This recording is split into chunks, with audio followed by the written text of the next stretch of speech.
Okay, I'm here now. I'm here now. It's the songs that we were playing in the background on YouTube and Facebook were too good. I had to let them play through. I just felt like I'd be doing a disservice to myself, to my country, to the world if I didn't make you listen to random 2 minutes of intro music before actually starting the Town Hall with server 49,000. That's who we're with today. It's 49,000 or 56. Nobody cares. It's just random people. Just who cares about these people? Shout out to the people that we have already in the YouTube channel as well as in the Town Hall meeting room here on the Server 56 Discord. If you are not in Server 56, well, that's why you're not in the voice chat. If you are in Server 56, make sure you're in there because that'll also help. And for the couple of admins that I have lurking around like Gilly and Harley and everybody else, if y'all want to raise your hands so that y'all can speak as well, feel free to do that. Tonight, we're going to do what we have been doing almost every weekend, not every time on YouTube. Keep in mind, everybody, we are on YouTube, so please mind your P's and Q's. Keep all your profanities for the Twitch side of things when they like to get gnarly. But we will be going through questions that they have raised, things that they want to have in their game. For those that have no idea what Server 56 is like, they're not even at level 40 plus yet. They're just a bunch of kids. They're just a bunch of dirty children. Hey, Adam Reiki, how you doing, buddy? Shout out to Red on Server 51. They are... Well, I mean, they're good people. They're levelly declined. How would you even word that? They're just a bunch of babies in the Star Trek world. But that's great because that means they have a lot of important questions to ask, hopefully. No pressure there, Server 56. And hopefully that also means that,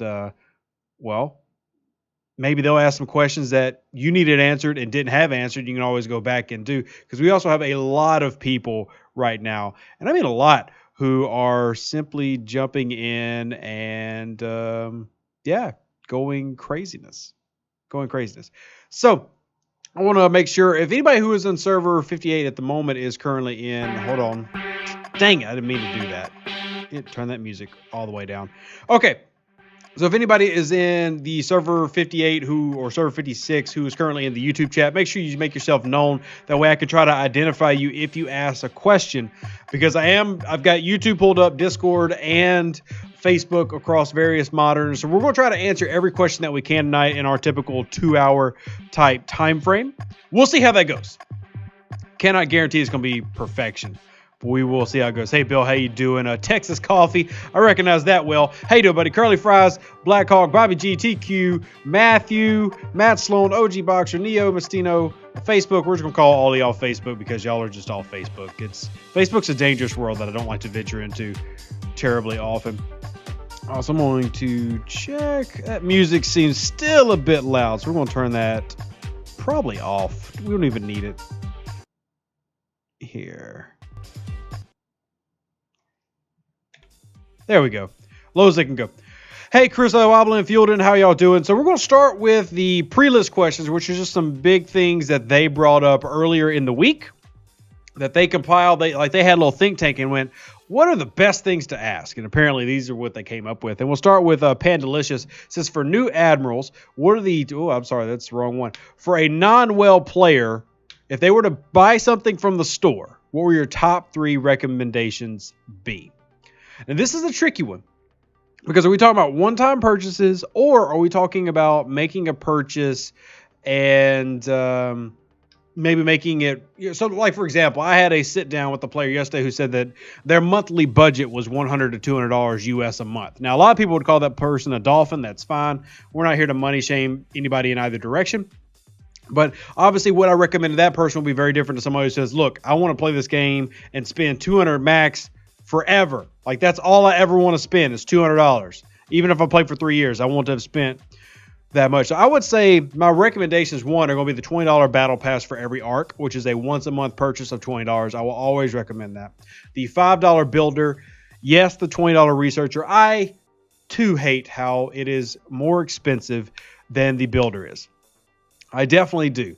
At the same time, it's kind of needed. It's kind of a need. And it's cheap. Considering that so many of these packs in the game become $100 and $50, and if you want to actually buy a ship, like if you were to go buy the ISS Jelly when the packs come out, you're going to spend $800 on packs. That's obviously way more than the average player is ever going to spend. So spending $20, even if it is not the $5 purchase we wanted it to be, still value-wise, very valuable. Prime officers. So if you missed the event, well, the battle pass, we're able to get that for free through the battle pass. That is a $100 purchase, definitely well worth it. And then depending on what packs come up, in terms of like a standard pack that's going to be in just everybody's store, you scroll all the way across, even from the olden days, these still have a little bit of value, but compare them to what current packs are. But like the Ultra Federation Recruit as a $100 pack for the standard packs, not event packs, is one of the best packs out there. The Outlaw Research has a little bit of goodies in it, but it really comes down to what you're wanting to do and how much you're willing to spend and what's your budget, really, because everybody's budget's going to vary there. And me, I don't like spending much. If anything, I try to limit my spending to under $100 a month on my main account, and I don't spend anything generally on my other accounts. So we'll see how it is. James says, have you talked to Server 26's Rand and McNally? I might have, but there are a lot of 50s. I really don't know how to say this. There are a lot of 50s in the game now. I mean, a lot. Several dozen. So I've talked to quite a few of them. But, yeah. Anyway, random question that wasn't from the original list questions. From D Wolfie, or from D. The alliance name is literally D. Like, this is one of the few servers I've ever met. Every alliance, like one letter. Like, couldn't be asked to fill in names. Like, we can't be FRST, and, we got to be one letter. So I guess they're spelling out words with their coalitions. But anyway, Wolfie says, knowing what you do about Star Trek Fleet Command in-game strategy, what are your top 3 or 4 recommendations for 20 to 30 level players set themselves up for the most success, and will free-to-play make or break any of these recommendations? I would not say that free-to-play makes or break any recommendation. James, good point out, by the way. He pointed out the North Star at level 18 for $20 is also a great spend for free-to-play, and I would agree. I would say that being free-to-play does not change the direction that you want to point people in. Like, it doesn't make or break, but it does change some of the recommendations themselves. So when I'm looking at free-to-play players, I'm generally going with the most efficient path possible. And I'll be honest, the most efficient path is not always the most fun path. And what I mean by that is, if you're going the most efficient path through the 20s, free-to-play, you're not building a D3 or Mayflower, probably not building the Kamari, probably only building one of the level 28 faction ships. So you're missing out on a lot of content that could be fun. I have a free-to-play Admiral on one of my other servers that they maxed out Akira, and they rode that max Akira to like level 36, 37, even though it was no longer their main ship. They just enjoyed bringing it out because, honestly, who maxes Akira? Nobody. But it is one of those things that, as a player, you have to decide, am I willing to spend a little bit or none? And if the answer is truly none, like you don't want to spend anything ever, what I'm going to recommend to you is going to be different. There are people who recommend buying the Devore. I personally don't. I think that, just you spend you're going to be, if you start from scratch, like level 1, and you're a brand new player or you're a restart player, starting at level 23, turning in your monthly tokens, you're going to get the Devore for free anyway by the time that you're in the 30s wanting to participate, or you can just go ahead and get it early for $20. And the whether it's worth it is kind of relative. It's up to you as a player to decide, do I want to spend $20 to jump ahead? Because that's what you're doing. So as far as top 3 or 4 recommendations, I actually just came out with my camping video. Camping at level 25 and 29 are my 2 biggest recommendations for players in that range, so that you can focus on the Vidar, Franklin, Stella. Now, the Franklin you obviously can't max until 32, but you can max it as high as you can at those different brackets and then finish maxing it at 32.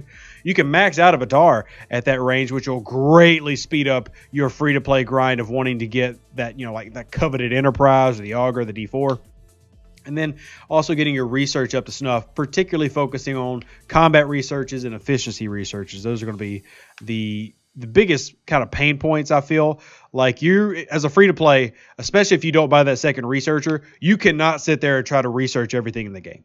You can't.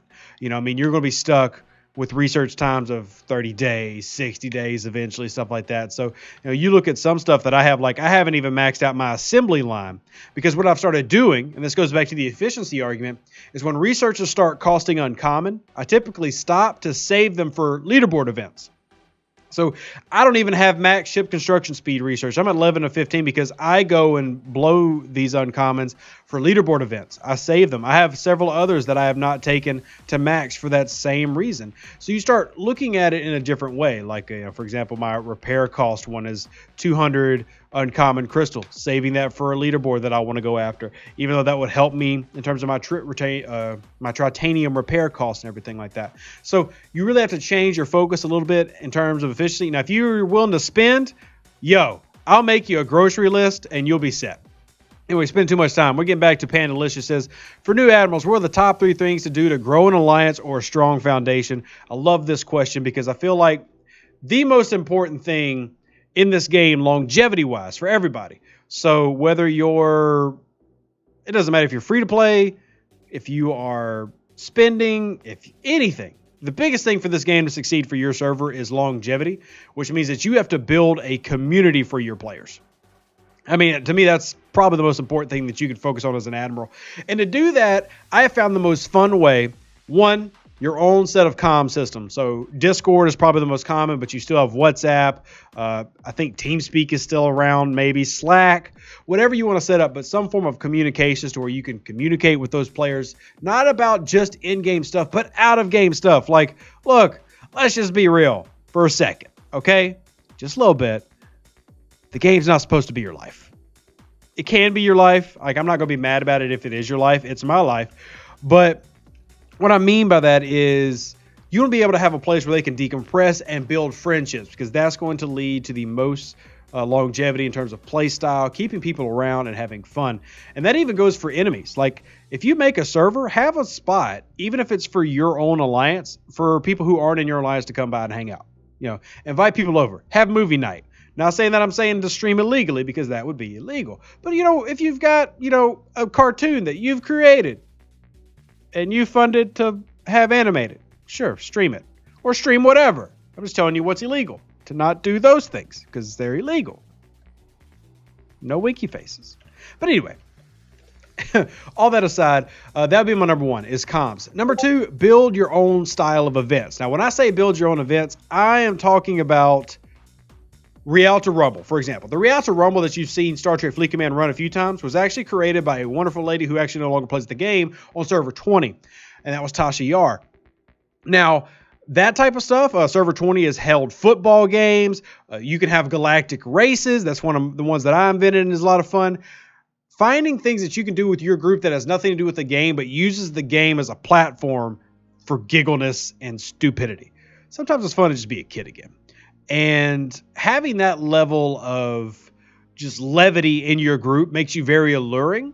And that is going to help set you apart from, the standard, well, I want to be in a big alliance because they've got all the goodies. Well, not everybody can be the number 1 alliance, but you can provide a better atmosphere. And you'll find that sometimes if you can provide a mix of great atmosphere and some rewards, it'll still be maybe top 10, top 15, but you have a fantastic family, fun atmosphere. Even if you cuss like sailors, like Harley does when she's making biscuits on server 56, whatever it takes, do that. And then number 3, you do eventually have to focus in on the game. So recruiting and focusing on rewards is going to be the 3 ways to give you the best success as an alliance leader, to grow a strong foundation and to make you last. I mean, the alliances that I've been in on server 20 the past 2 years, the main 2 would be Obsidian Order and IA. And Feds. I've been in all 3 of them the past 2 years. And all 3 of those have existed basically since the beginning of our server. So we're going on 2.5 years. OO was originally HK. Feds has always been Feds. And IA was originally IG. And they've basically always been there.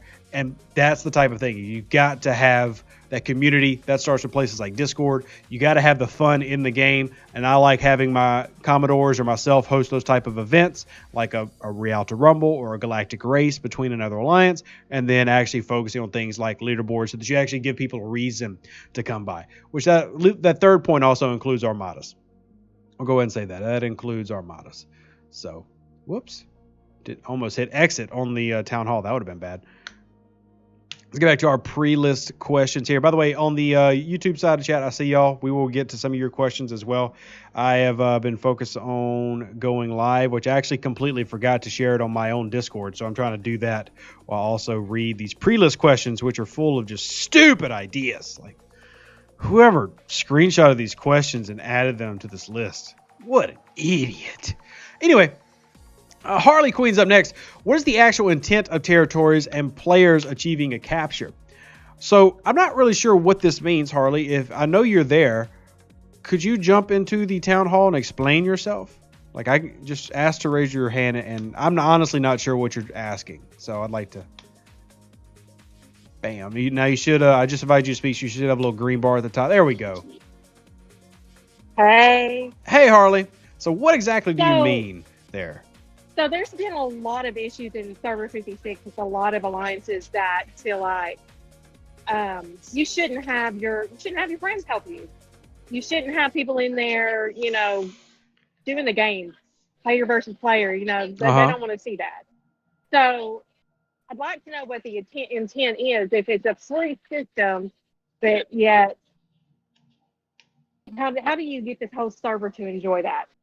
So this is a fun, tricky one because honestly, there's hurting feelings. Yeah, well, you're always going to hurt somebody's feelings. I learned a long time ago. You can't make everybody happy. Shout out Joe Frederiksen. Here's what I found. Spewing my drink everywhere. That's hilarious. Yeah, I figure I can make you laugh with that one. Here's what I have found. I find that the intent of territories was to provide a mechanic for players that allowed them to actually hold a territory. So it gave you that feeling of actually there being an importance to be an alliance. There's a bonus of that, but then also another form of PvP as well as resource gathering. So they added different mechanics in terms of mining, different types of resources, things like that. The ultimate goal was another PvP stop as well as features. For me, I find a server is happiest when there is balance. I have pushed and I support about 75% the idea of the only people who should be able to attack in a territory capture have actually paid the cost. Even if they don't intend to win, they paid the cost to participate. That is a very debatable and should be debated whether that should ever be included. And honestly, probably never will get changed because I don't think the entire community will agree. But I will say, in terms of there should be a fairness level. And what I mean by that is, and I'm not saying Server 56 is like this or calling out any server in particular, but let's just say theoretically, there were 15 alliances in a coalition. And in that coalition, there was the number one alliance that nobody stood a chance against. I mean, we're talking, so like, for example, on my main server, I'm on 7 at the moment, just started in 8th, but I've withdrawn playing on 1, so I'm still down at 7. But just on my main server, we have our top alliance is 2.4 billion. The next one is 1.7 billion, then 1.4, then 1.1, then 1.1. So we have 5 alliances over $1 billion. The number one is bigger, but there's still a relative balance between them and what's beneath them. So let's say you had a server that number one dog is 3-4 times bigger than the next one underneath, or even 2 times as big than the one underneath. So now they have an overwhelming power that nobody can fight against, and they run a coalition system where they can essentially just hand down mandates of saying this territory now belongs to this person, this territory belongs to this person. And that's where the fun leaves, because even if let's just use the Rogue Alliance because people like to brand people rogues. Everybody should have an ability to contend, even if they lose. So the balance really comes in, if you wanted to theoretically keep everybody happy, there has to be some type of side B gets a chance just like side A does. Even if side A wins, there has to be a realistic ability to battle and fight for that. Instead of it being, hey, we control everything and then you can just pick up the scraps on the fringe. I have found across most servers, that's where you'll have a lot of people leave the game. You'll have alliances die. And I've talked about this before, and I actually had a great chat with a couple of the higher levels on Server 56 just about some of these ideas that ultimately what a lot of servers have done to promote their server health is the whales have split up. So they're no longer potted. And what I mean by that is, let's say that you had 3 level 50s. And this, I'm going to give this example because this actually happened on a server. You had 3 level 50s. All 3 decided we're going into different alliances, and all 3 picked a level 50 ship that they would each get a different one so they could counter each other. So they decided, look, we're still friends, we still like each other, but for longevity, there has to be a balance to us fighting each other and to the alliances themselves. So we're going to split off and we're going to build each other's counter. So in theory, that meant that the Hectile owner can counter the Tribune can beat the Enterprise, and literally everybody can beat the Enterprise because it's awful. Sadly, that level 50 didn't know the Enterprise A was awful before he got it. So anyway, that was just something that server worked out. Other servers have done it where there's, say, top 3 alliances, and I can point out server 20 of this. IA is the strongest on our server. No debating that, but combined, Feds and Epic are number 2 and number 3, and combined, they help balance out IA. Now, those 3 alliances will probably be at war until the end of time, or the Rapture, or the Apocalypse. Whatever happens, they'll probably continually hate each other. That's just the normal going of the beast, but it does provide that balance. So what you end up having is the most powerful people in the server are fighting the most powerful people, instead of the most powerful people having nobody to fight, so they look down and have to go pick on the rank 15 alliance because there's literally nobody else for them to fight. So a level of balance, a checks and balance system, typically provides for a level of competitiveness, and when people feel like there is some level of competitive, they're not going to quit, and they're not going to give up. And that has kind of been the long-term key and the very long-winded way of me answering that question. Hopefully it helped. Thank you. You're welcome. And shout out Justin and Corey, and Sack says, oh, so you have been on 56. Okay, I am on 56 now. Have I been on 56 as a player? I haven't. And here's the thing. I'll have people from both sides reach out to me. And guess what? Side over here, the other side's the worst people you'll ever meet. They literally beat puppies with kittens. And guess what the other side says? Literally the worst people you ever meet. They beat puppies with kittens. You know, so everybody hates each other when you're on the opposite side of a war and everything like that. But in terms of just looking at it pragmatically, there has to be some form of balance. That way there's actual fight. And then you can take breaks from the fight. Like, yo, let's chill out for a month. We'll come back, circle back, and beat each other up again. So y'all can bring up your own rules, but that's kind of what's been like the best idea. Spurlo says, can you provide context or examples of the best and worst servers you have observed? Worst is such a relative statement. That's such a relative statement. Best and worst. So what do we define as best? I would say a best is a server that is, all right, how about a server that's launched and is never merged? So they still have an extremely healthy player base. They've even recruited new players from other parts of the game to join them. I would say server 20 is that type of server. Does it have its flaws? Sure. But still, that's probably a great example of a good server because it's managed to not only survive, but to thrive and add people in 2.5 years. You know, there are other servers like that. And, server, I don't want to give out numbers because it just feels like drama happens every time you do that. But anyway, there are some good ones and bad ones. I would say bad ones are ones that just simply can't maintain. And the ones that I have found that can't maintain typically become too top heavy and simple, go back to your physical science classes in 9th grade, kinetic energy will smack at me. So if you can't balance that pendulum and it swings too much to one side, ends up being bad for everybody. I'm not going to call out numbers. Y'all can determine how your servers become because Scopely has made it very clear. They are not getting involved with your social politics. Your rows, Scopely will never care about it nor enforce it. Your who should be top dog in territory, Scopely will never care nor enforce it. All they'll do is if somebody breaks terms of service, they'll give them like a temporary ban. So y'all have to decide what that looks like for y'all. And I see Admiral Yankee saying server 51 needs a balance. Oh, man. Shout out server 51. Have played on there. Some great people on server 51. Next question is from Harley. Server merges the fate of 56. Now, I would say that 56 is probably too young to be worrying about mergers at this point. The 40s have gotten a merge. The reason the 40s have is likely due to them not filling up a ton when they opened up a year ago. But I've had people tell me on 56 that they're just absolutely loaded with people and that there's never an empty node. So I wouldn't worry too much about it. But hey, you never know. Scopely's original plan of to only merge completely dead servers seems to have progressed to merging semi-lively servers as 46 and 47 are currently doing because they're not dead. I mean, they're not super full, but they're not dead. So we'll see how that ends up going. 2Q says getting away from the server 51 drama. I try to avoid the drama in general. I just don't have time for it. As a server 30 has got drama, but I like people on both sides. Like I will shout out Indomitable and I'll shout out Huck and I'll shout out Craig. All of them. Don't care. I'm not here for the drama part. I'm just here to help people stay in the game, have fun in the game, and last longer, hopefully. Let's see what else we got. When will server 56 open up for ops 40 through 50? Typically, it's between 8 and 12 months after you launch, depending on several factors, including the grand old dollar. We've seen the dollar impact. I mean, if you get too many whales bored at 39, ain't got nothing to do. You got to give them something to spend on. So, different things, the age of a server, the, level of spending sometimes. So, like if you are an 8-month-old server, but you barely have, a handful of 39s with no max ships, what's the point of giving them level 40 plus? They're obviously not ready to go up there. So, a few different things to think about there. I would say between 8 and 12 months, give or take a couple. Gilly says, what should we expect? Oh, I'm sorry. I skipped Future, who decided to spell their future with a PH.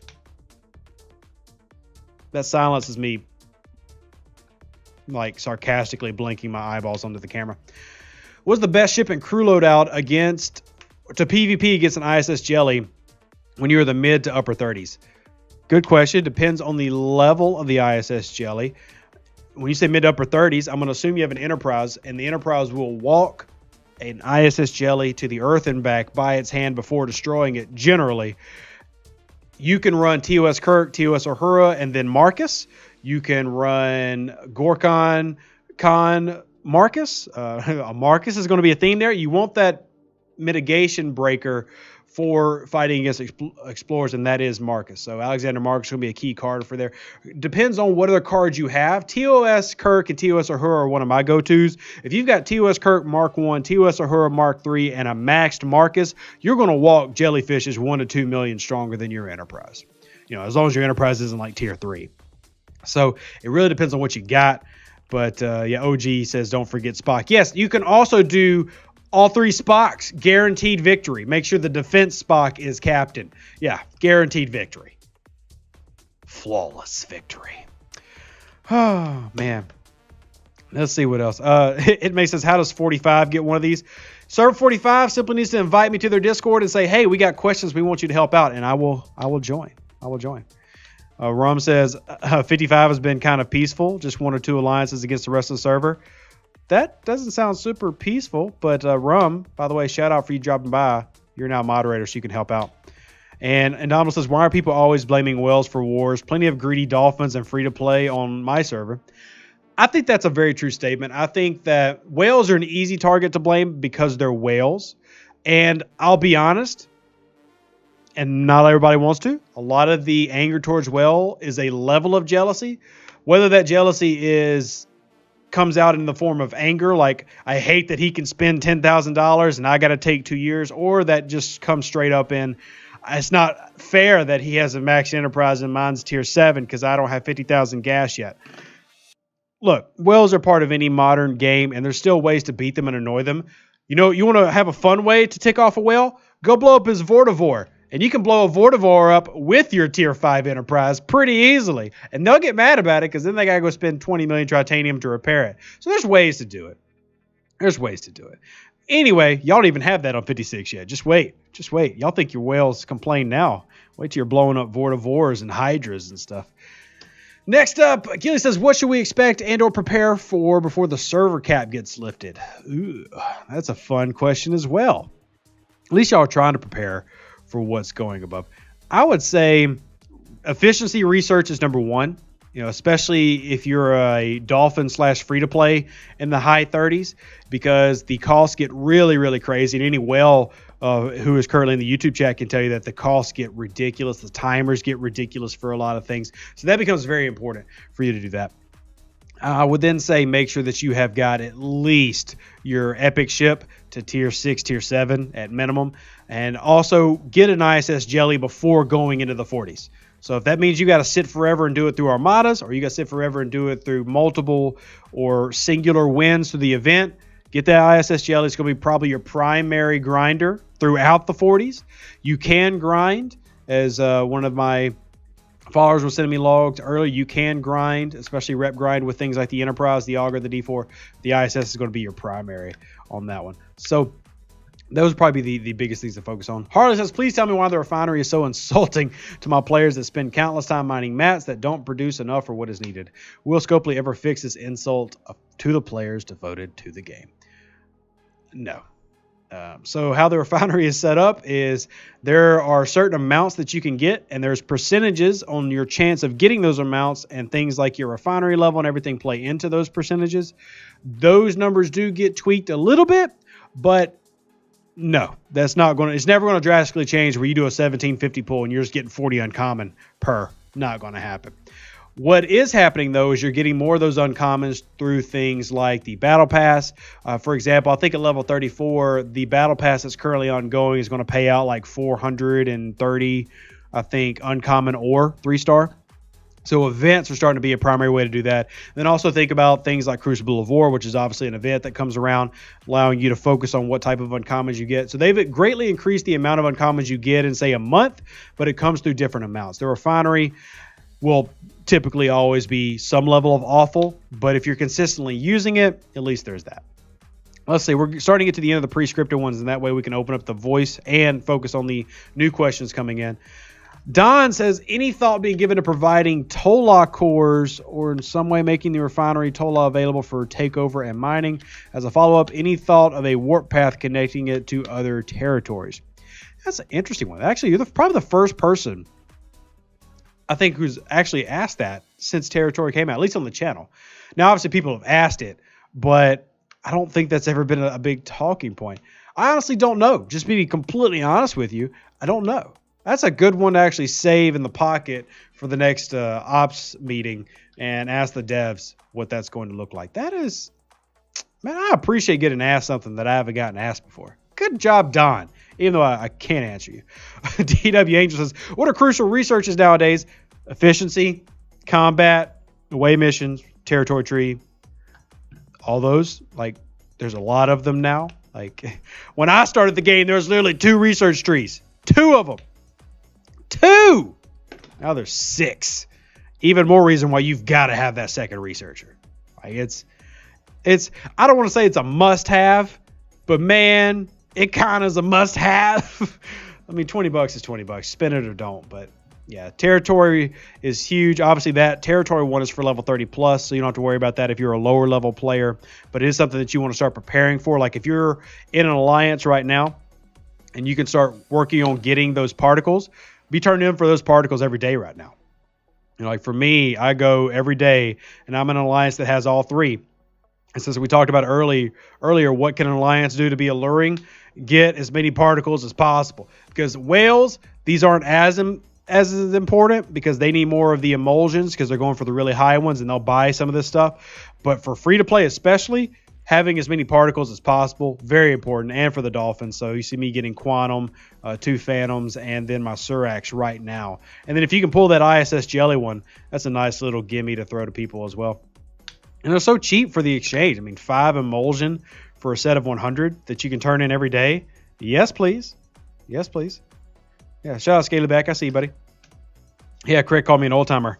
Yeah, y'all don't really remember how crazy this game was in the beginning. Like, there was no D3, no Mayflower, no Legionary. The Kamari was hands down like the best ship in the game for 4 months. There was no warp stop, or you'd accidentally warp 8 minutes away and just had to go make a sandwich. Game is so crazy now. So crazy. All right, Scram says, is there any plan to fix broken officers, e.g. Nero? So here's the fun thing, Scram. Nero's not broken. Nero works exactly how he's designed to work. We just don't like how he works. So there's a difference. He works exactly how he's designed to work.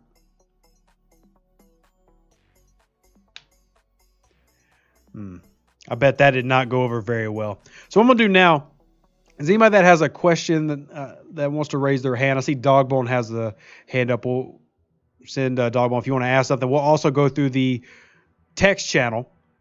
If anybody wants to ask somebody who asked something who's in voice, now's the time. And we'll also answer some of these YouTube comments as well because we love our YouTube peoples and even our Facebook peoples. Hey, Braden. I see you, buddy. How you doing? We love all y'all, sort of. Gilly says LMFAO. Well, that's the thing. And because I'll admit, I've been a problem child of saying Nero's broken in the past. He's not broken. He's just annoying. Yeah. So. Oh, wow. Have y'all not had sound this whole time? Do y'all actually have sound? Oh, y'all have sound now. Cool. Spurlo says, so Rev thinks server 20 is one of the best examples of a good server. I do think that it is a good server. Is it one of the best? Like I said, that is a very subjective statement and question. So, oh, by the way, Harley, I had you muted because you were feeding back. I unmuted you now. My bad. I forgot about that.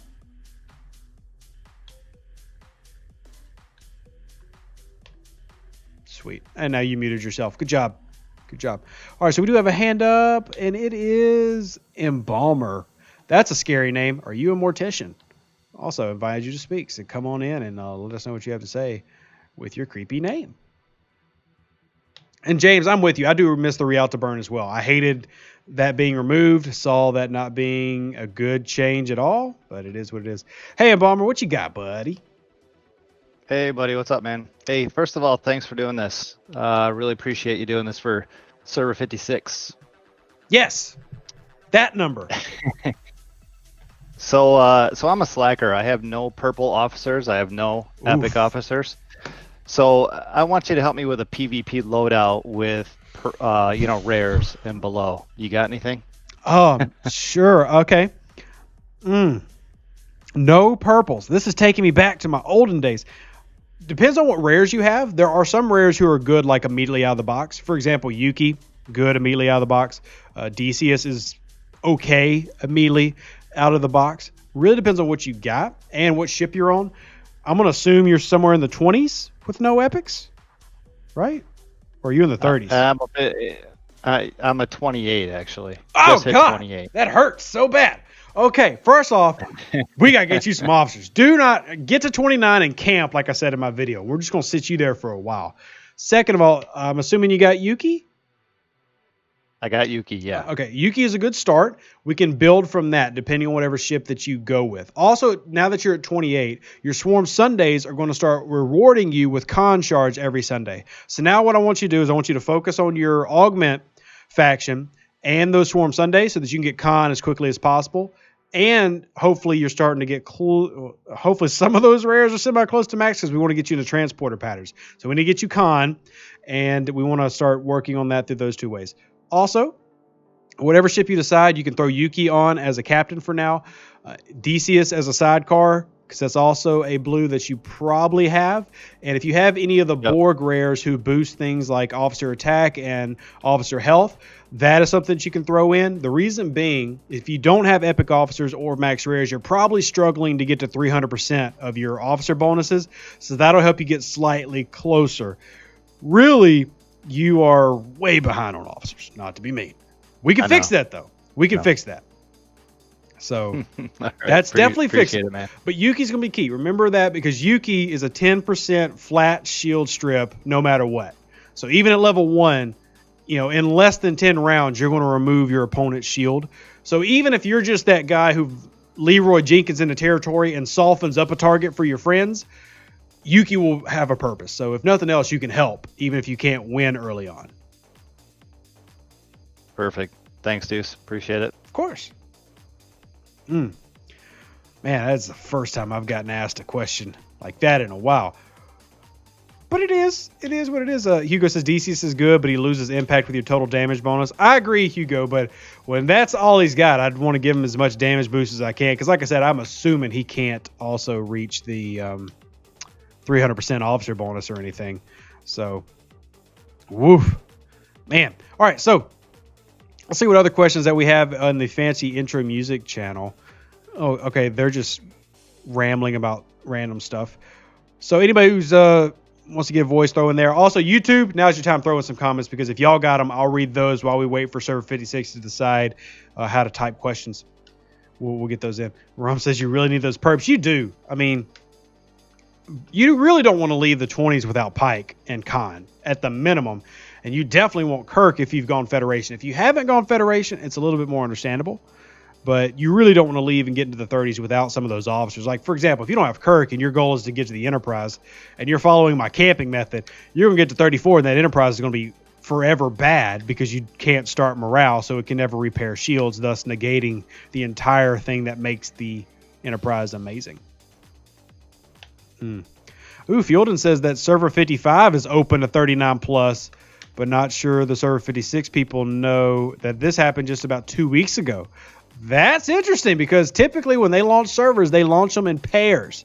So like 63 just launched with 62 8 days ago. So 55 should be y'all's pair sister / brother, I think, or it would be 57. I think it might be 57, but still could be semi-close. Also, somebody is raising their hand and then dropping their hand. So it's a Future. There we go. Future. Let's see if you can speak now. There we go. Future there. Hi. Can you hear me? I can. First off, just like was said before, thank you so much for coming out to do this. You're welcome. Now, Of course. my question is, being that you have camped at level 39 for the longest time, can you kind of give us a rough checklist on things to do and things to prepare for? Like, for example, I'm not wanting to build up all my buildings to level 39 because they eat up a lot of materials. So what would you advise level 39 players camping to do, like as a to-do list? What would be priority? Okay. Yeah, I can do that. So there's going to be several different things. The first one, as I said before, is you want to make sure that you get your epic ship to a minimum of tier 7-ish before you go up. Really, you want to max it. I know that sounds like a ridiculously monumental task, but since I've started camping at 39, just in 3-star gas, and I've only been camping here for 4 months. 4 months. Somebody can go back to my old videos and figure out when it was. Maybe 5-6 months ago. Not terrible long considering how long it took me to get there, but that'd be my number one. And what I was saying and all that is just in the past few months, I've probably earned about 5,000 uncommon gas through things like the battle pass, events. Another good reason to camp, and one of the things that you're going to want to do is, like I said, build the ISS Jelly. Those events aren't up right now, sadly. One of them will be up tomorrow, but you've got the Paris Bellum event, which for level 39s is great. I think I get 16,000 Latinum as well as 4-star ship parts, 4-star uncommon gas, things like that. So very important to do that event. Then there's a Jellyfish Brawl event that comes around that pays. It's really easy to do. It usually costs me about 1 jellyfish, about 1.5 million tritanium. But I get the uncommon ore and the uncommon gas and the ship parts I need for the ISS Jelly moving forward. Or you can save that for your Valdor if you're planning on getting a Valdor. Next thing will be researches. And this is the main reason I'm still at 39 is efficiency researches. You can get, like, for example, right now my par steel cost for going to 40 is 5 billion par steel. You can get that down to like 3.5 if all your researches through all the different trees get maxed out. And that just gives you an example of how you can really reduce cost. It also has a 146-day build time, so that's fun. But that's something that you want to focus on is working on efficiencies. Some of the buildings, I would say, yeah, it's cool if you save those for a while. Like, is there really a point of taking your scrapyard beyond 35, for after your Franklin and everything? Probably not for a while, but you still want to work on getting things like, your engine technology lab up. But this goes back to what I was saying before, is you want to be very particular and specific about when you spend on that. Like, I'll wait for leaderboards, even if it's not the data auction. Whatever leaderboard I'm trying to go for, I save those for that so that I can, if I'm going to spend 5,000 uncommon, now this really adds to your camping time, but if I'm going to spend 5,000 uncommon, I'd rather it go to something besides just helping me level up. So when I say camp at 39, I really say switch your mind to going more strategic so that everything you do serves a dual purpose. The same reason I tell you to have dual factions, because at this point, if you're tri-faction locked at 39, which you should be by then, you're going to have so many repair speed ups by the time you get to the 40s. I think right now I'm sitting on something like, gosh, I have to go in my inventory and look. Several thousand 30-minute speed ups. And, I do 2 to 3 factions a day. Here's my speed ups. Let's see. So right now I'm sitting on almost 10,000 30-minute repair speed ups. I mean, that's the type of thing that you can get through camping, and you want to focus on building up those type of stockpiles. There are a couple things you'll miss out on if you don't go to the 40s yet, which I know y'all can't anyway, but overall I think it's better for long-term game planning to sit, camp, max some of these out, and save some of that stuff, because if you just blow through it, like I said, you're going to waste some of those uncommon spendings and not get anything extra for it, whereas you could just save it and get some good stuff. Hopefully that answered your question. Oh, that totally did. Thank you so much. Of course. Of course. Fight says, I'm looking at scrapping Envoys for Horizon. Any advice on that? Fighting, I'm not really sure what you mean by that unless you're just talking about scrapping in general, because obviously you're not going to get Horizon BPs for that. You will get, and I've said this a lot, you'll get about 100 more uncommon a week, uncommon 3-star crystal, if you're maxing out Envoys and have them on as soon as one ends, you start a new one to scrap, which means that you have to be leveling one up while you're scrapping the other one. So it adds a lot of playtime, but if you get a 400 extra uncommon in a month, that's obviously a huge amount, especially when you're trying to max a Horizon, which a Horizon is what, 2,500? I feel like I need to go look that up so that I don't misspeak on that one. Horizon is 3,200 uncommon crystal to max out. So now places to get stuff like that, you can obviously mine the 2-star stuff because you can mine it at ridiculously fast speeds and take in huge amounts, and the higher level refinery starts paying out a lot of that. Also, any monthly pack you buy, some of them still pay out a little bit of 2-star. And then grinding out separatists, like the Elite Separatists and Klingon Federation Romulan Space, the 17s and the 22s pay out a lot of Envoy blueprints and some of the parts and stuff that you'll need. And if you just run out, you can always use Latinum. So there you go. Anybody? Oh, we got another person raising their hand. I can't even pronounce Anxru. I can't pronounce your name, madam or sir or them. I don't. You're up. What you got? Can you hear me? Yes.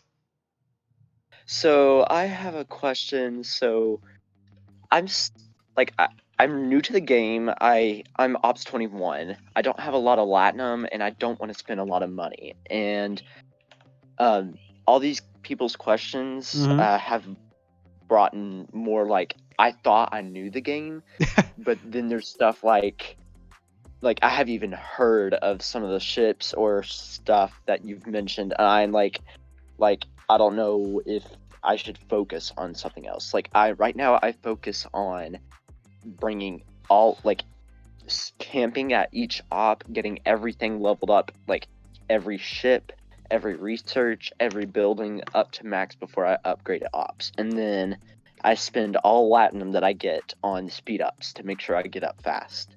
Is that doing anything wrong? Oh, let me just ask you a frank question. Are you cool with spending an ever increasing amount of money? Like, do you have a gaming budget? Somewhat. Okay. So if you do that, and I talked about that a little bit in my last video, not sure if you saw it, about different levels to camp at. So if you focus on every ship, maxing it out, every level, your time that you're going to need to play through the game just to get to, say, level 34 is going to be over 2 years if you're doing that method. And the only way to greatly increase that is spending money. If you're wanting to do the every ship matters, I love all my ships, the Kira's the greatest thing on earth, the Vacla's has sexy curves. If that's what you want, that's fine. I think if you enjoy that, do it. But if you're wanting to go at a little bit faster pace, you're going to want to bracket levels that you camp at. So you want to, for example, and I talked about this in my video, saving up and then jumping all the way up to 25 and sitting there, because several things become available to you throughout your 30-day chest that you can turn in when you're doing your daily loyalty tokens. You start getting a Devore in the 30-day chest, which y'all don't have photon tokens, so that you would need to do full 30 days and you turn it in, you get 10 Devore blueprints. Cosmic Cleanup will come around and help you with that. You need to get the Vidar at 25. You can build the Kamari if you want to. Not really a must, but if you want to. Franklin is something that gets a little bit higher there. The Botany Bay. So you're at kind of an awkward level where the early 20s really give you nothing at all. Like, there's nothing good there. The ships aren't good. The Vacla's is okay for farming swarms, but by the time you get to the Vidar, you can use it for anything that you want to anyway. It's kind of like a dead zone. And if you sit there and just max out a Kira, that Kira is not going to really do you any good, especially as if the server does open up in 2 weeks or 2 months, you're really not helping your alliance by your best ship being a Kira or a Vacla's. So focusing your progression and also making sure that you don't do every research that's available, especially if you do my camp at 25. That's kind of at the point where you can go, look, I don't need everything in the station research tree. That's what I was talking about earlier, like the assembly line. That's in the very first part of the station research tree. Mine's at 11 out of 15 because I can use speed ups to increase my ship if I really want to. The bonus that I would get is not that much bigger. It's about double, but it's not going to help me that much because it's, once again, like most things in the game, it's a percentage off base. So I start saving things for events and then skipping a lot. Like I still don't have, the station defense stuff is another one. Like the station piercing, station accuracy. You honestly don't even need that. Put a shield up. Don't even bother with those. Skip that stuff. So focus on researches that increase your ship strength, the combat stuff. Focus on efficiency researches, pure titanium, pure dilithium, and that'll help increase the speed of your gameplay if that's how you want to play. And I know I just did a lot of talking, so I'll let you kind of talk back real quick. So basically you just focus on the combat research, a little of the efficiency resources for building, and what buildings would you recommend upgrading? So I never upgrade like my vaults and my warehouses until a level requires it. Now there are several levels that require it. Like getting to 25 to build the Kamari, you got to upgrade everything in its baby mama. But the ones that I focus on, the shipyard, obviously, because you need that to build certain ships. The R&D department is one of the first things I try to get to. The academy, which is your officer one, and then all of the little residual buildings surrounding the R&D building. So like the foundry, stuff like that I work on. Now I do get to a point where I'll hold them for some levels later on in the 30s, but for you, go ahead and work on that. If you haven't already, you're going to want to upgrade your ship hangar as high as it can go every level, because that gives you a direct bonus to your ship's hull health while also increasing inventory slots. And a random problem I found when the scrapyard came out was I built a lot of ships at like level 21, and then I couldn't build any more ships because apparently there's a limit in the game that you don't know exists until you go look at the ship hangar. So, like at level 1, you got 20. So if you just went and built a ton of Fendras and Talas and stuff to scrap, and then you actually want to go build your Vocalus, you can't because you have too many, so make sure you're upgrading that. And then everything else, simply upgrade when it's required. Oh, and upgrade your refinery. Even though it's terrible, it's still the only refinery you got, so... What do you recommend ship-wise? So my highest ship right now is a 100k North Star and a 82k Kara. Max out that North Star and make sure you're upgrading the Franklin as high as you can take it every time that you level up. So now it is level gated. Like you can't max out a Franklin until 32. But every time that you go up, generally you'll get a mission that provides you the warp core. Take that as high as you can. If you're a big raider or you enjoy raiding, at level 25, build the Kamari, take it about tier 5 because that's still relatively cheap. So it can crack open bases for you. Or just ask all the bigger people in your alliance to do it. That's cheaper. And then basically the 20s is you're focusing on specialty ships. And that's all you really build until level 28 when you pick your first faction ship. So Franklin, Botany Bay, Devore, Vidar, Stella. Those 5 ships are going to be your main thing. And then since you've already got a North Star, max that out because it's freaking awesome miner. Fastest 3-star miner in the game. So basically the common ships don't focus as much on, but the ones that you have to like collect blueprints, those are the ones you want to go for. Yes. Thank you. Of course. What I'm here for. It's nice to have a question from the 20s. I hadn't one of those in ages. I like working with new servers. This is fun. Who's next on the voice? I don't think anybody had anything in the fancy intro text channel yet. And Domo says the D4 is their favorite epic ship. My favorite epic depends on what I'm doing. Each one had, like, the D4 is my favorite for PvP. D4 is hands down my favorite PvP level 34 epic. Is it my favorite overall? No. And it doesn't have as good of longevity as the Enterprise. But for PvP, that thing is so gnarly, especially when crewed right. Oh, man. Crow Reaver says, why can't we spend Latinum or on Uncommon or Rare? That one's really easy. Moolah! Why would you buy it if you could just save Latinum? Duh. Same reason there's not a market. I'm gonna be honest with y'all, okay? I'm gonna shoot straight. Money. Clayton says Rev is my favorite YouTuber. Oh, don't make me blush. God, so sweet. I love you. Thank you. So nice. How do I raise my hand? Texas. So if you actually open into the town hall, there is a little hand icon for requesting to speak, and then I can verify you. Or if Gilly would stop being lazy and be the admin she's supposed to be, she could do it. But what do I know? Freaking Gilly. Ugh. Anyway, Don says slap Enterprises all day. They're right about the officers and it being hard to set up right, but it's fast. For sure. I mean, my D4 can slap Enterprises. Now, and the key to slapping Enterprises is Enterprises never build themselves to fight D4s, because it's like most people who own an Enterprise are like, how dare a D4 look at me? How dare he think he could beat me? And then, oh my God, I just died. The Enterprise can beat the D4, but it has to crew to beat it. And Enterprises never crew to beat D4s. Enterprises always crew to beat themselves and to beat ISS Jellyfishes. Almost every Enterprise you find will be crewed for that. And when they are, it makes running through them with a D4 really easy. Really easy. But if you ever find an Enterprise that decides to go with like a Kang-based loadout, yeah, it can still beat the D4. But D4s are sneakily great in PvP. Really, really like that D4 in PvP. So yummy. Oh, and Texas, you're not even in the stage room, fam. You got to come join the voice chat. And Donald says, Lorca, Tilly, Con. You're right, Indomitable. Now, I will point out, Indom, that you got to remember that most of the people that I'm talking with here in the 30s don't have Lorca. And that's a key there, because even though Gorkon Tilly works the same way, it's not near as good. Lorca is the key for that D4 to really ascend to a higher tier when it comes to PvP. Running that Lorca Tilly Con or running Lorca Tilly Marcus if you really want to just fly through Enterprises. But that's a real big key. So you got to have Lorca to take it to that perfect level. And not everybody is going to have that. I know you have it, but that's just something to keep in mind with all these. Ian says best raid defense after shields, cruise ships, and dock. Marcus is a go-to. That's a go-to. We'll talk about that after we get this voice chat player in here. Rum says my Lorca is lacking. My Lorca is non-existent. Don't even have him yet. We'll get M Corolla. My Corolla. My Corolla. Dum doo doo dum dum doo doo doo dum dum doo doo doo dum. My Corolla.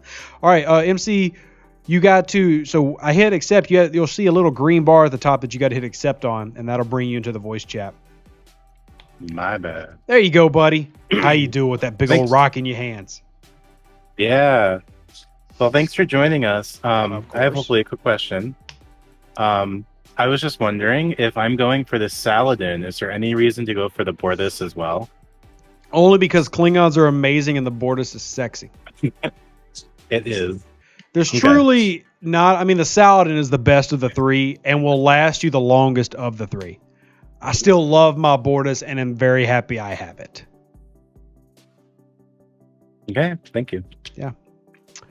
Texas is here. Hey, man, I figured it out. What's I up, feel Big like a Coffee? genius right now. What's up, man? Hey, my question's about territories. If you're an alliance, what are the best squares to grab? Oh, cool. There's this content creator. I think his name's Rev Deuce. He made a video about this. But all right, so missed that one. Yeah, I can say it to you. And the reason I say this is because that's a very long-winded answer. Essentially, if you break up the territory map, you can get roughly 5-ish alliances to have 5 territories that would also give all 5 of those the 3 different particles. Now, there's about 3 spots where you can get all 5. And what I mean by all 5, I'm talking Surax, Phantom, Metreon, the Jellyfish, all the particles. That one, those 3 are a little bit tougher. Those usually get reserved for the whales. Every now and then you'll pop on a server and you'll find like the top 1 alliance is like randomly sitting in Anzad, Ibelok, Thulse, Aelus. I'm like, what are they doing? They obviously don't know what they're doing. But particle wise, and keep in mind, that's how I see it. Now that's going to vary. Like if you're a very, very heavy PvP alliance, you might really like Makala up in the north and places like that for the different bonuses, or maybe you'll like Neomir for the bonuses. But in terms of the particles, there's a way to split the map to make it to where about 5 people get all 3, depending on how you want to kind of split that up. My favorite is the crab, which is it's shaped like a crab, which is kind of what my alliance Feds on server 20 has. We've got all 3, and it depends on which one you want to double up on. But anytime that you do the 5 in these patterns, you're typically going to have one that you have double. Like you'll have like 2 Surax or 2 Phantoms or something like that. Awesome. That's what I was looking for. Can you link a picture or link an image to that so we can see the crab? Oh, see the crab. Hold on. Let me. One of my moderators in YouTube had this ready. That'd be handy. I'm actually just going to pull up the video, and then I'll pull because I took a picture in the video. And territory rev dues. Please look it up correctly. All right, 3 months ago, and I'll share this link in both the YouTube chat and the Facebook chat and the Twitch chat. So, not the Twitch chat, the chat that we're in. This thing, bam. And then there's also a picture that I took in there of various loadouts of like where everything's at, like a little map. And I will share the map with y'all. And the map is only for just showing you where the particles are located. That way you can decide where to take them. But obviously the warp paths are pretty easy to recognize. So here, let me see if I can throw that picture up online as well. So it's kind of small. But as you can see that you've got the Corvalin and the Sulabons are all one. Then you have through the middle of the map, the Breen and the Tholians have the same particle. And then you have the Bolians in the south and the Trill in the north. So there's a way to split it to where you can pick up, where you stretch your 5 territories across. And the crab was just this little cute baby here. I'm drawing on the screen if you're wondering. That was the crab. So everybody who's watching on YouTube can see the crab. But anyway, hopefully that helps. And you'll want to decide which 5 you want based on the bonuses that are in there as well then, after that point.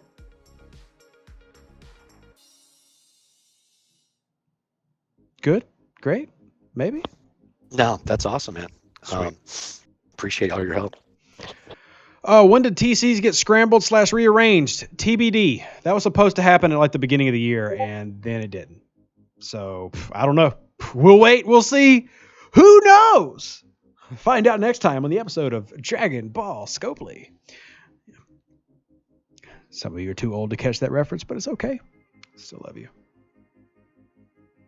All right, anybody else with a voice question, or if you want to type it out in fancy intro, or if you're on YouTube, throw it in. Wesley says can't fight on the Discord. I posted in the Server 56 Discord, but I can throw it into my own Discord again when we get done with the live stream, which OBS is taking a dump in quality right now. Oh, well. So I don't see a hand up. Oh, there's one. M-Bomb's back. M-Bomb going to bring us another officer question. What if I only have uncommons? What if I only have uncommon officers? Give me a PvP loadout. You're so funny, man. I was about to ask another crappy officer question. I'm down for crappy officer questions. This is my favorite type of questions. Yeah, man. You always say, Pike, Moreau, Chen. Yes. What if you don't have Pike? I don't have Pike yet, right? Because I sped leveled to 28 so I can get those ships. So I'm behind in the officers. So that's my excuse because people are making fun of me now. Well, good. And that's okay. You should be. You should be so shamed by what you're doing that I am. You never make this mistake again. Never mind. In fact, you should probably start the game over and come play with me on server 63. That's what you probably should do. Just leave 56 completely behind. Forget about them. Who cares? Who's 56? And come join 63. Yep. But sorry, no. guys, I'm out. Go join Rev. So you actually have, now that they released the new TNG officers, the commons, you have 2 sets of basic PvE crews. The traditional one that you probably already have maxed, even if you don't have rares, because they're commons, they get maxed really quickly, is Cadet Uhura and Cadet McCoy, mixed with Talon and Chen. So Talon's going to be versus the kinetics, Chen's going to be versus the energy weapons. And then, of course, you're going to have the new variant, which is the Next Generation Crusher on the side, Next Generation LaForge at Captain, and then Chen Talon. So you can run 2 ships. You can have one that's doing Cadet Uhura, Cadet McCoy, Chen, and then one that's doing LaForge, Crusher, Talon. And that's going to be your base set. It's not as good as the Pike Moreau crew, but it's still good. Could you replace Pike with Bones? Not really, no. Slight improvement if you have Moreau, but not as much. That synergy is what really takes it to the next level. Gotcha. Essentially, that synergy with Moreau, taking it on top of Chen, I don't want to use the term it breaks it in a great way, but it simply takes it to a level that the math probably wasn't supposed to go. So you essentially reduce all incoming energy damage to like 4%. So stupid good. Gotcha. But the others are still really good. Yeah. Kind of breaks it with Bones. The cadets are still really good. And Bones, you will see a slide. I'm pretty sure we had a couple people run out a test where they did the Pipe Moreau crew, Bones Moreau, and then the cadets. And you got a couple more kills with the cadets, but it wasn't like a noticeably huge difference. Now, people are more than welcome to jump and do that again, though. I'm gonna break them in the wallet. I need some better cadets. But if Well, I'm running cadets, people are definitely gonna make fun of me. I don't know if I'd say break out the wallet because there's not a way for you to pay for Pike. So calm down. Like, I'm okay with people spending, but I'd like them to spend efficiently because I don't want you to drop $500 and not get what you want, because that'll make you never want to spend again and maybe make you want to quit. So anybody who wants to spend, if y'all want to hit me up, anybody, not just 56, if y'all really want to go, is this pack worth it? I will gladly answer the question based on my opinion. So that leads me to the next question then. What's my best path to getting upgraded officers? Are you suggesting to spend the credits that you get in your dailies and whatnot on the officers, or for you definitely? Yeah, no, you definitely. Yeah, you need you need to restart the game. No, I'm just kidding. Yes, there's a couple things to do. And I talked about this in another video because apparently I've made a video about everything. But another thing you could do is the rogue and the augment trees. So I don't know why my game just crashed, but there is, the Pan Livy crew, that speed burning crew that everybody makes fun of because it seems pointless. No. Should I say yes? Oh, you should have said yes. No. Wow, I could just hear everybody just waiting for you to get off for tomorrow. Like, check out this Embalmer guy from Alliance E. Yep. Total noob. I know. Okay, anyway. I know. So there is an officer chest. Did I mention I'm the Admiral? Oh, God. Just people leaving in droves right now. They're all joining R. Everybody's leaving E and joining R. I'm a nice guy. Stay with us. We're good. He's got a very strong jawline. If that means anything to you like it does to me, stick around. Yeah. Very strong And jawline. we don't beat puppies with kittens. We absolutely don't. Yeah, we beat kittens with puppies. Guarantee it. Okay, so Exactly. Then what you want to look at, assuming that you've gotten your...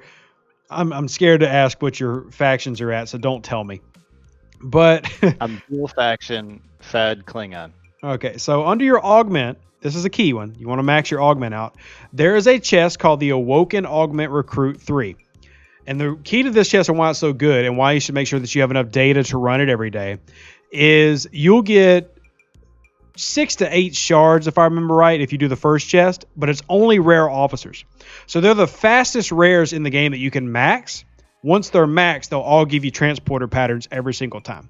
So for every transporter pattern you get, every rare shard from a maxed officer you get is 75 transporter patterns. So if you got 6, that's 300. Yay, fast math. So, wait. No, that's more than that. Anyway, Rev broke his brain. But you get what I'm saying. 75 times 6. You'll be able to then turn that into transporter patterns that you'll need to get Pike and need to get Khan higher level and to get Kang, Sharvanik, and Marcus to a higher level. That's got to be a focus for you. You do that and get 400, 4,500 and 6,000 a day once you get everything maxed. I think DJ, because he's got almost everything maxed faction-wise and augment-wise, he can pull a few thousand transporter patterns in a day if he just throws every credit he has into rare officers and epic officers that he's maxed. So, but that's the key is the Awoken Augment, doing that every single day, you'll max those out faster than any of the other cards, which will then start transforming into transporter patterns, letting you pick which epics in that store you can get. So like I just got 8, which 8 times 75 is what? 600, yeah. So that time I did the math right. Gotcha. Okay, cool. No, I appreciate that, Rev. Yeah, sweetness. I'm gonna go hang my head in shame now. Well, don't ruin that nice jaw. It's a nice jaw. I won't. I'll keep that up. Yeah, good. Yeah, keep the chin up. Oh, let's see. Panda says, I hear there's a guy looking to take over an alliance. Nice. Very nice. Rum says, what are you saving for Hermes? Because Hermes has 225,000 transporter patterns. I know what he's saving for. He's saving for the fact that the dev team asked the content creators like myself and DJ and No One to basically run a poll of who players wanted in the transporter pattern store to be added. So that means they're going to add. When they add, who knows? But that means they will add at some point. So if he's sitting there with 225,000, he's ready to basically get a brand new officer.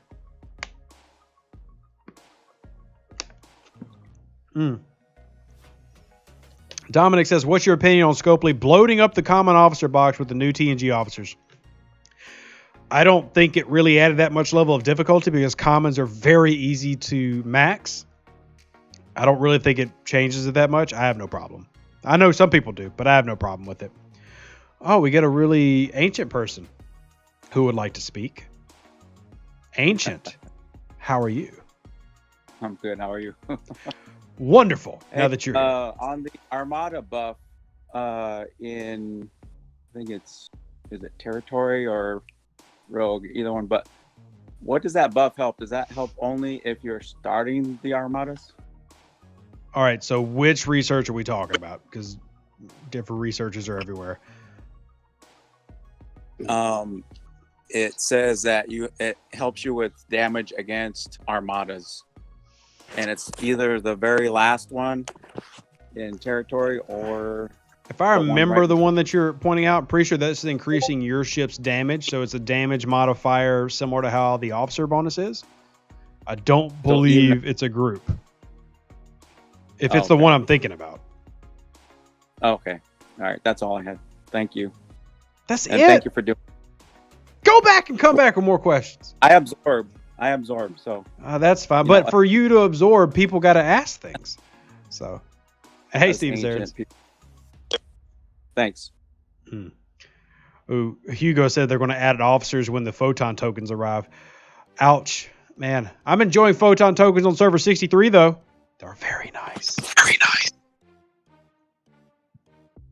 All right, who else has got questions? Matt says, I'm a new level 25. Is it worth using Fed credits for Mayflower BPs? No. No, sir. It is not. You want to be burning those on officers, and after officers, focusing on your Saladins, since you're Federation. It is not worth blowing that. I don't even know if they're in the voice chat, so if somebody can just type that out for me, greatly appreciate it. Crew says, was the best... Wow, DW just says, I look like the guy from Lucifer, and I don't even know what that means. I've never seen that show. Never seen it.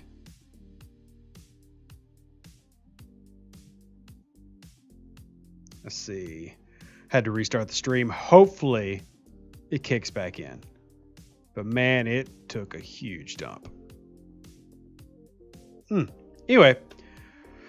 Yeah, Z, assume that's why you're thanking me is for the little map that I just posted. Who else has their hand up? A couple people. Texas is back to ask something completely ridiculous. Looking forward to that. Texas, what you got? Hey, we were chatting, and I want to share this to the rest of the server. I think a big deal we have right now are some huge jellies and some medium E's.